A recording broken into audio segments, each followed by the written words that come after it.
Hello everyone, आजको video यस्तो छ। यहाँ अल्छी लाग्दो दिन फुटाउँदा भइसक्यो ढुङ्गा। अब गाडी कति बजी आउने हो यहाँनिर भिडियोमा यहाँ हेर्न सक्नुहुन्छ है। यो ढुङ्गा फुटाएर रेडी राखेको छ।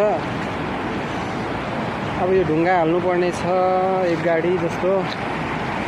यता बाटो बनायो भने चाहिँ राम्रो हुन्थ्यो। यहाँ चाहिँ बाटो बनाएको छैन अहिले फिलहालमा। यहाँ पनि फुटाउँदैछ। अहिले भर्खर आसेनको खुट्टा काटेर चाहिँ हामी एकछिन बिसाएको थियो है ढुङ्गाले। अन्त दबाई सबाई लगाइदियो। खुट्टा काटेर चाहिँ यो खैनीको चुनाले चाहिँ छिट्टो खुन रोक्दो रहेछ है। अन्त त्यो लगाएर चाहिँ अहिले आसेङलाई अलिक ठिक खुन रोकिरहेको छ है। त्यस्तो छ यहाँ बाटो। अब यो बनिन आँटेको, भोलि या पर्सिदेखि बाटो बनिन्छ। यता ढुङ्गा हुन्छ है। यहाँ माथि ढुङ्गा हाल्नुपर्ने छ है। पानीबाट हाल्नु साह्रै फेरि चिसो लागेर बिजोग हुन्छ नि त। अहिले पानीमा जानु पनि आँटै आएको छैन पुरा हो। ऊ तल भने चाहिँ हुन्छ है, माथि माथि चाहिँ हुँदैन।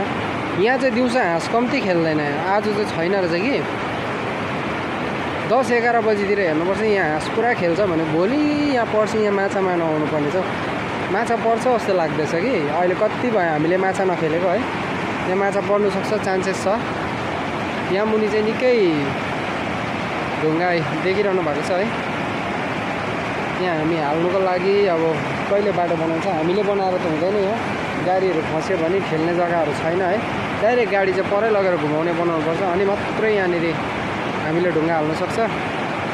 आजको भिडियो चाहिँ यति नै है। तपाईँहरूले हेर्न सक्नुहुन्छ यहाँ के कस्तो हुँदैछ है। अन्त यो बाटो हामीले बारिरहेको छ। यहाँनिर पानी ओह्रालो जस्तो भने यहाँ मुनि बल्ल बस्छ नि त। अहिले चाहिँ पानी उल्टा घुमेर चाहिँ बल्ल सल्ल सबै बगाएर हुँदै लाँदो रहेछ कि। यहाँ माथिसम्म हालेको पहिला हामीले, अहिले चाहिँ यहाँ मुनि मुनि छ हामी। हुन्छ, तपाईँहरूलाई मेरो भिडियो हेर्नुहुने सबैजनालाई धन्यवाद, थ्याङ्क यू। कमेन्ट गर्नुहुन्छ तपाईँहरूले कतिजनाले।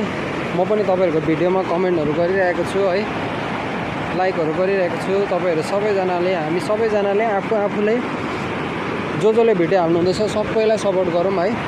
अनि सबैको नै भ्युजहरू राम्रो आएको होस्, लाइकहरू राम्रो बढेको होस् है। सबैजनाले काम गर्नुहुँदैछ अनि सबैजनाको राम्रो भएको होस् म चाहन्छु।